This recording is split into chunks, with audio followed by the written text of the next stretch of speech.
네, 오늘도 아침 산책 나왔다가 일본 관련 이야기를 좀 해보려고 합니다. 일본에는 수많은 신이 있다. 그래서 그거를 한자로는 800만 신이라고 써놓고 읽기는 야오요로즈라고 읽어요. 실제로 800만이라는 뜻이 아니라 야오요로즈란 말은 셀 수 없이 많다 이런 뜻이거든요. 일본 고대사가 꼭 가설을 그만큼 세울 수 있을 정도로 일본의 고대사는 의혹투성이입니다. 그래서 그 가설을 이런저런 가설을 막 세우는데 오늘은 고분을 보면서 가설을 저도 하나 세워보려고 합니다. 일본의 역사를 이해할 수 있는 유일한 고대사를 이해할 수 있는 방법은 사실은 땅에서 출토되는 것들이에요. 왜냐하면 문자가 없었기 때문에 그 문자가 등장하는 게 한 600년대가 돼야 등장하기 때문에 그 한자는 이전에 들어왔지만 실제로 기록으로 일반인들이 남기고 하는 것들은 600년대가 되어야만 나타나거든요. 그 이전에 있었던 것들을 어디도 기록을 찾을 수가 없어요. 그 무덤 속에, 고분 속에 만약에 문자가 있었다면 거기에 묘지석이라고도 썼을 텐데 그 묘지석조차도 찾을 수가 없어서 일본에는 수많은 큰 무덤들, 고분이라고 하는 무덤들이 있어요. 개수로는 거의 한 15만 개 이상 되는 것 같아요. 그 정도로 많은데 그 중에 이제 특출나게 눈에 띄는 고분들이 있어요. 규모가 큰 것들. 사실은 그 문자가 없는 시대에 그 시대의 사람들이 자신들의 행적을 알리기 위해서 만들어 놓은 것이 사실은 고분이에요. 그래서 고분이 말을 하는 거예요, 사실은. 그걸 우리가 못 읽어서 그렇지. 그래서 오늘은 그 고분이 말하고 있는 것을 좀 읽어보려고 합니다.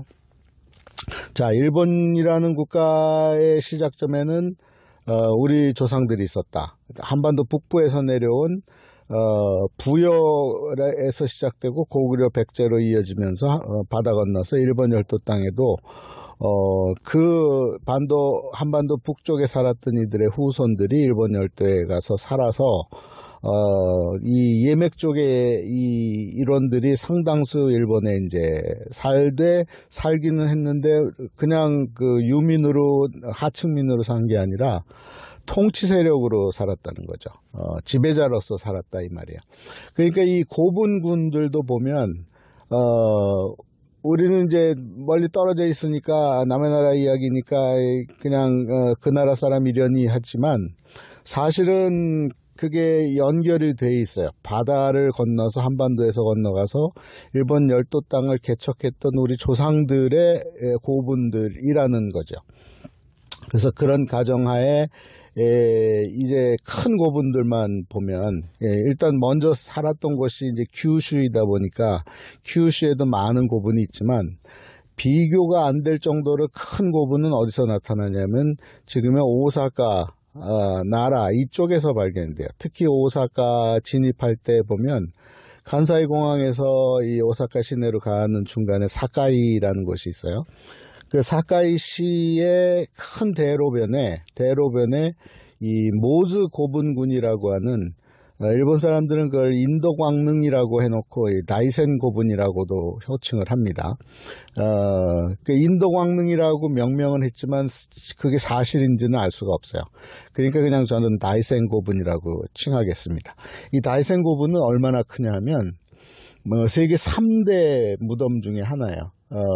그러니까 진시황릉, 또 저 피라미드, 이에 버금가는 이 고분을 만들려면 이 후대 이 건축가들이 또 이 학식 있는 사람들이 계산을 해보니까 최소한 15년은 걸렸을 거다. 왜냐하면 그 규모가 길이가 500여 미터, 그리고 폭이 한 300여 미터 돼요.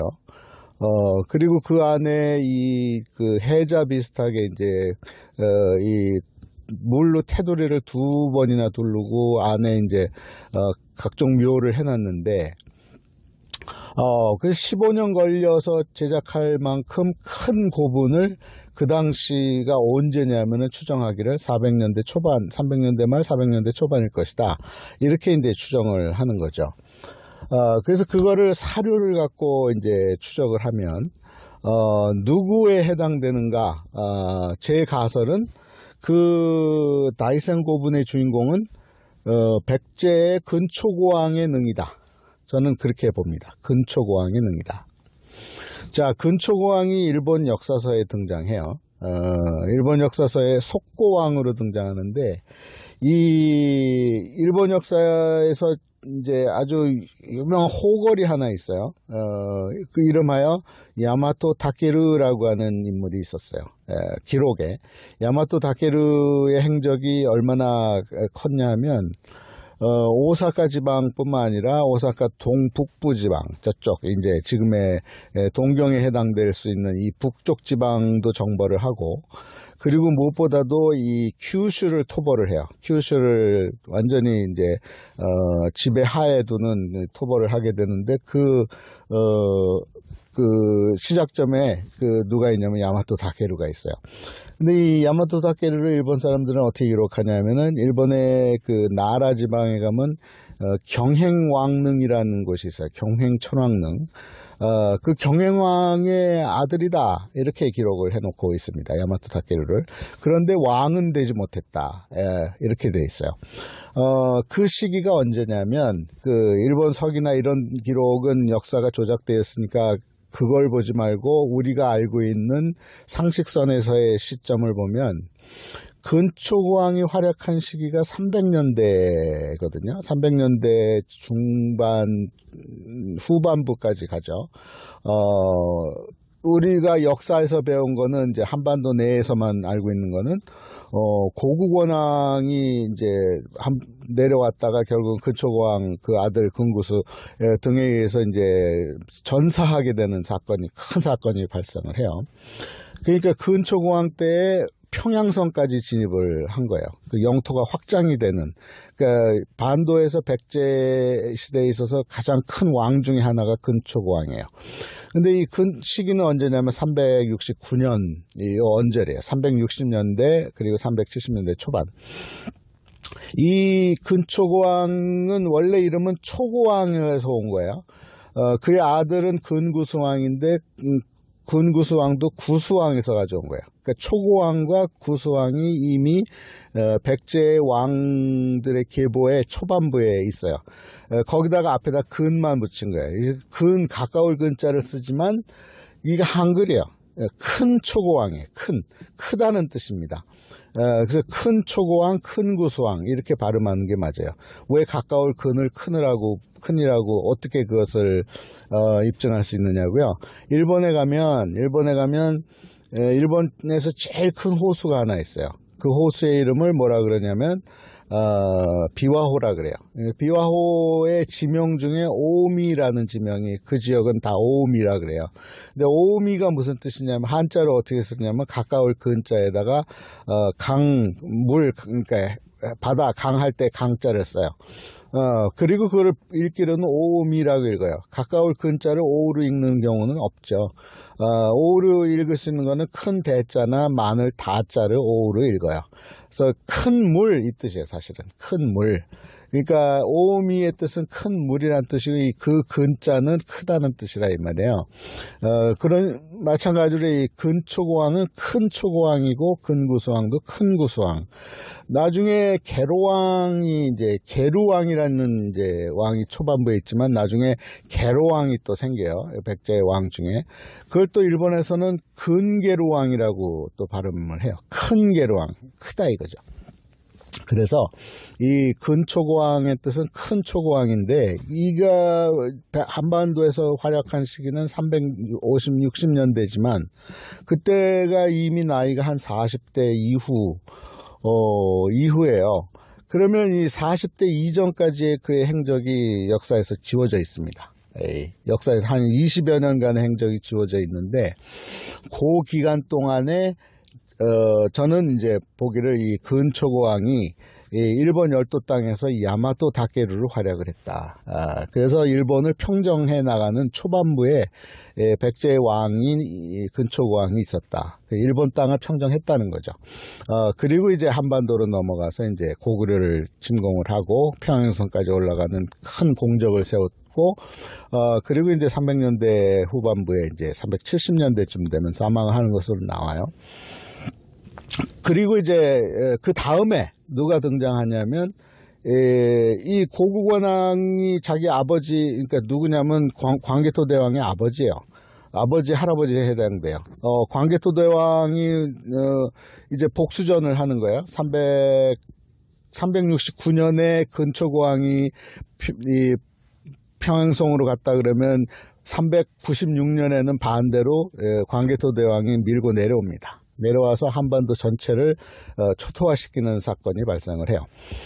그때 이제 백제에 있었던 왕들 중에 이 온족의 왕은 항복을 해버리고, 그리고 비륙의 왕통은 바다를 건너서 일본으로 넘어왔다고 하는 견해예요. 이를 지지합니다, 저는. 바다 넘어와서 이제 그 이전에 근초고왕이 다져놓은 토대 위에 등장하는 이가 누구냐면 오진왕이라고 일본에서는 기록을 하는데 15대 천왕으로 기록을 하는데, 그는 웅진에서 온 왕이에요. 공주, 충청도 공주에서 왔기 때문에 공주가 웅진이잖아요. 그래서 웅진이 일본에서 오진으로 발음을 할 수가 있습니다. 뭐 다른 비슷하게 발음할 수도 있지만, 그래서 웅진에서 온 왕이 이제 오진 텐노라고 저는 보는데, 오진 왕이라고 나중에 텐노가 이제 호칭은 붙이지만, 그게 언제냐면 400년대 초반이란 말이에요. 396년에 이 광개토 대왕이 이 한반도를 휩쓰는 사건은 역사적 사실이니까, 그때 피해서 넘어왔으면 390년대 말 400년대 초반에는 이 오진 왕은 이제 이때 등장하는 거죠. 그리고 역사는 그것을 입증을 해요. 그 시기가 맞다는 것을. 그래서 제가 보는 견해는 이 일본의 오사카에 가면 아주 큰 고분이 그 두 가지가 있는데, 첫 번째 지금 얘기한 다이센 고분과 그 다음에 거기서 동쪽으로 대로변에 또 다른 큰 그 고분이 있어요. 그걸 일본 사람들은 웅진왕릉, 오진왕릉이라고 하고, 그 동네 이름을 하비키노시라 그래요. 거기에 비슷한 다이센 고분보다는 작지만 아주 커다란 또 다른 고분이 하나 있습니다.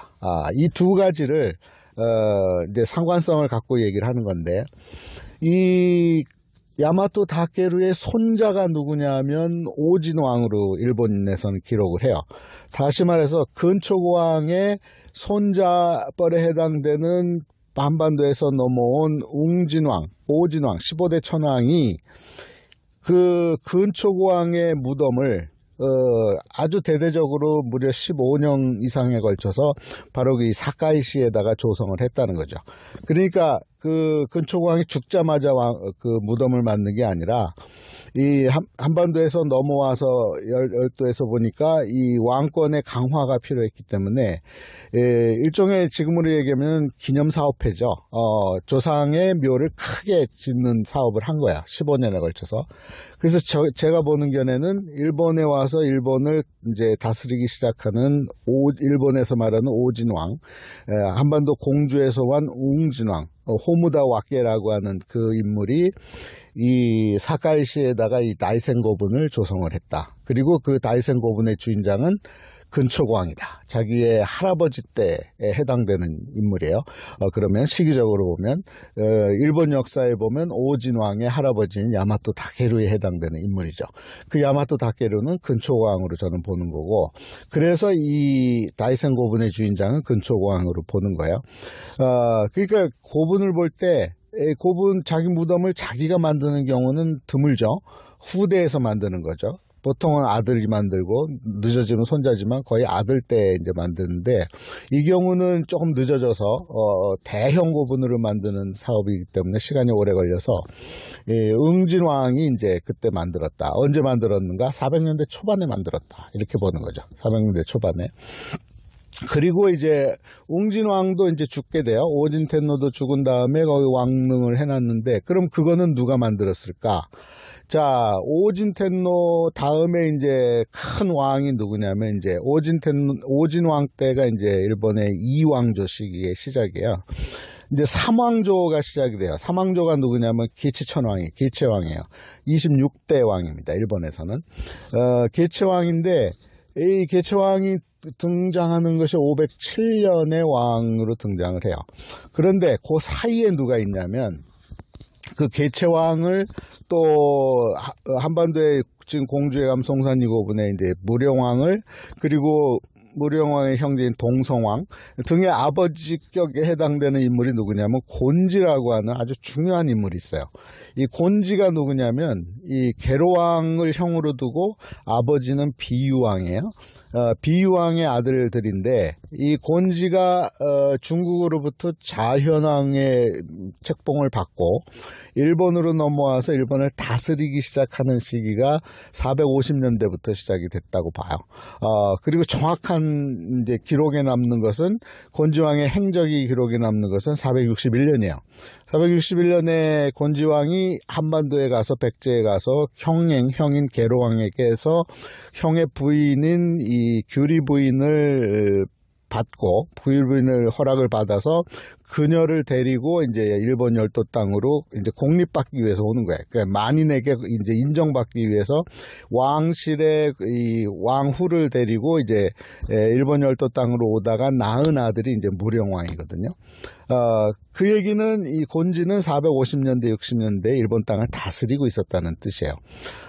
그러면 웅진왕 다음에 큰 왕은 바로 이 곤지에 해당되는데 곤지는 역사상에 그렇게 기록이 되질 않아요. 일본 땅에서는. 대신에 누가 기록이 되냐? 같은 시기에 웅약왕이 기록이 됩니다. 웅약천왕이라고 하는 이제 웅약이 이제 등장을 하게 되는데 이 웅약이 바로 저는 곤지라고 보는 거예요. 그래서 이 웅약이 길 정리를 해요. 통일 왕권을 확립하기 위해서 웅진왕 때 하지 못한 것을 오진이 하지 못한 것을 웅약 때에 가서 대대적으로 막 살생을 해가면서 무자비하게 사람들을 죽이면서까지 이 길 정리를 해요. 왕권 확립을 해 나가는 거죠. 그가 바로 저는 바로 이 곤지라고 저는 보는 거고, 이 웅진 왕릉의 묘를 누가 만들었냐? 이 웅약이 만들었다고 보는 거예요. 웅약. 시기는, 웅약이 활동한 시기가 바로 460, 70년대니까. 그리고 이 오진왕이 죽는 시기는 430년대거든요. 그러니까 마찬가지로 다이센고분 기념사업 했던 것처럼 오진왕릉도 바로 이 웅약에 의해서, 다시 말해서 곤지에 의해서 만들어진 것이 오진텐노 천왕의 능이다. 하비키노시에 있는. 그리고 그 하비키노시는 바로 이 곤지의 제2의 고향이에요. 거기에 터전이 있고 지금도 거기에 가면 이제 가미노타이시라고 하는 동쪽에 가면 그 사당이 있어요. 곤지왕의 사당이 있는데 그래서 이제 그 주변의 사람들은 곤지왕이 여기서 죽었을 것이다. 웅약왕으로 포장을 해서 거대하게 이제 왕릉은 해놨지만 실제로 그의 묘는 그 강가 위쪽에 둔턱 위에 고분이 하나 있거든요. 그 고분을 지목을 하는데 그 고분에 왜 그것을 지목하냐면 거기에서 나온 출토품과 그의 아들인 이제 무령왕릉 공주 송산리에서 나온 출토품하고 유사한 게 굉장히 많아요. 예를 들면 오늘날로 치면 다리미에 해당되는 이 손잡이 달려있는 철제로 되어 있는 둥그런 그게 있고 그리고 뭐 관모라든가 그 다음에 결정적으로는 지금 이 모든 왕통들은 부여시거든요. 한반도 북부에서 내려온 이제 고구려의 주몽과 결별하고 내려와서 백제를 만들었던 소선호 일가에서 만들고 그들이 이제 바다 건너서 일본도 다스리고 있는 시기로 보는데 그래서 이 부여시 저쪽 한반도 북부 무덤에서 나오는 중국 쪽에서 나오는 고분에서 나오는 무덤 형태하고 이 지금 일본이 제가 지목하는 사람들이 지목하는 이 곤지의 묘라고 하는 곳에서 나오는 특징이 뭐냐면 두 공통점이 특히 이제 부여시들의 그 묘에는 뭐가 토기가 많이 등장해요. 토기들이 이제 아주 나란히 아주 질서정연하게 이제 놓여져 있거든요. 그리고 그 안에 부장품들을 두는데 그런 모습이 똑같이 나오기 때문에 그래서 이 곤지는 부여시니까 이 거기다 이 생각이 되는 거죠. 그래서 이 지금 이제 더 많은 고분이 있지만 고분이라고 하는 것이 이 말을 하고 있는 거예요. 이게 기록이 없으니까 문자가 없기 때문에 글씨로는 못 남기지만 그 안에 있는 부장품, 규모, 그리고 위치 등을 갖고 내가 이런 사람이었다. 그리고 그것을 만든 이들은 이런 사람이었다라는 것을 얘기를 해주는 거죠. 다시 정리하면 일본에서 가장 큰 고분인 다이센 고분의 주인장은 일본서 말하는 야마토 다케루일 것이고, 그 야마토 다케루는 한국 반도에서 얘기하는 근초고왕의 무덤일 가능성이 높다. 이렇게 저는 보고요.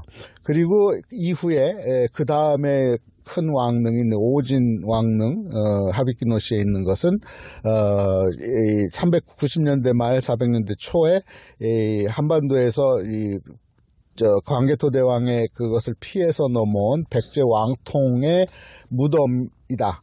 그 오진 왕릉이라고 했는데 그 시기에 가장 힘센 사람이었을 것이다. 이렇게 보는 거죠.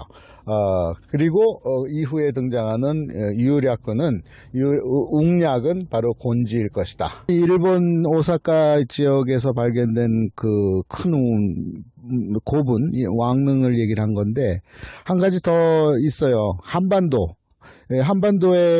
바로 송산리 고분, 다시 말해서 무령왕릉이 또 있잖아요. 자, 이 무령왕은 바로 이 곤지의 양아들인데 혈통의 아버지는 이제 계로왕이고, 이 무령왕이 그 동성왕에 이어서 동성왕이 이제 백제에서 왕으로 되었다가 이제 살해를 당하니까 그래서 무령왕이 이제 등장을 합니다. 무령왕이 이제 25대 왕으로 등극을 하는 시기가 그의 나이 40세 때쯤이에요.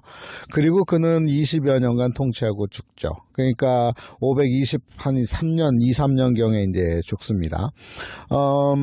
그리고 그의 무덤이 이제 정말로 그 드라마틱하게도 훼손되지 않고 도굴당하지 않은 상태에서 나중에 발견이 된 거죠. 그리고 그 무덤에는 유일하게 묘지석이 발견이 된 거예요.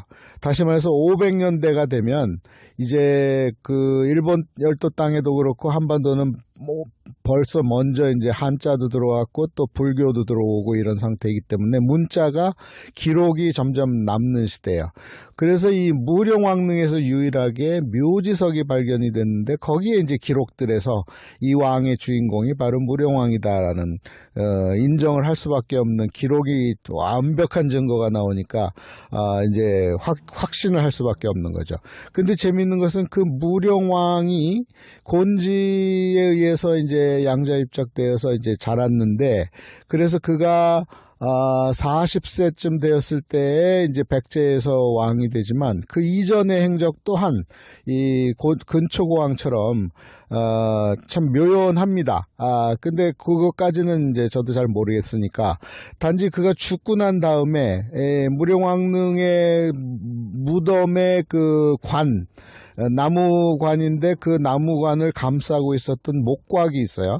그 목곽을 추적을 해본 결과 그 목곽의 그 원산지가 어디냐? 그게 일본 땅인 거예요. 일본 땅이 어디냐면은 이 오사카 와카야마 밑에 동쪽으로 가면 아주 고야산이라고 하는 유명한 곳이 있어요. 명사찰도 있고 그 무덤지대입니다. 그러니까 거기는 많은 무덤들이 있어요.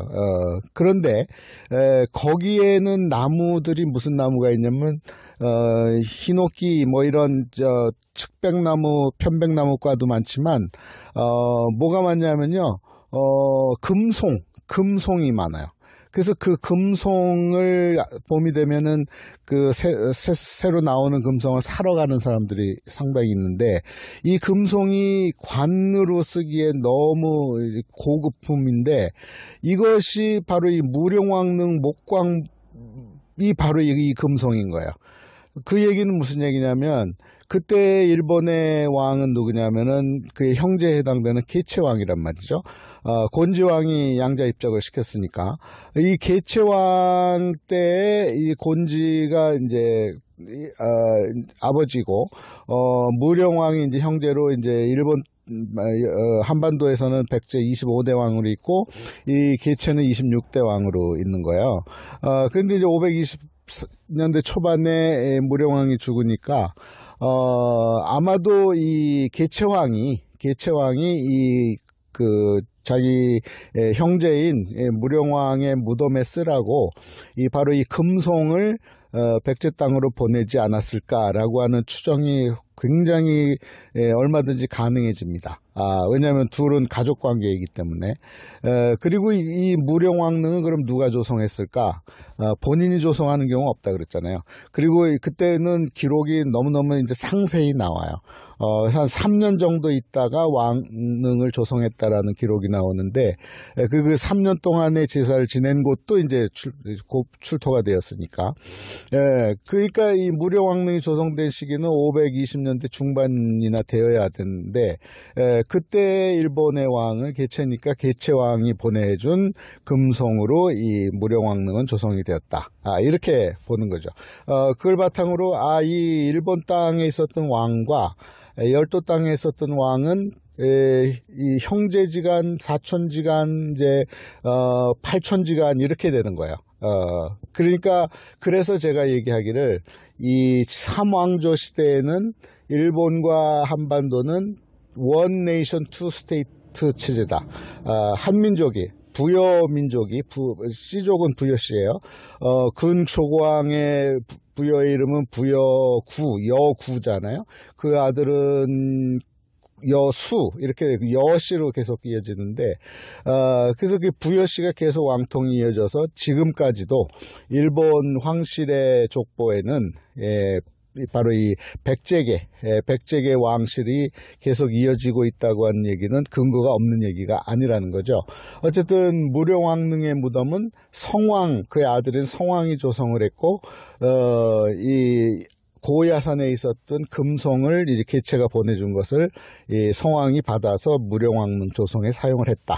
이렇게 추정이 가능해집니다. 이것을 보더라도 한반도에 있던 백제와 열도 땅에 있었던 야마토 왕조는 같은 백제 통솔하에 있었던 그런 백제였다라고 하는 결론을 다시 내릴 수 있는 거죠.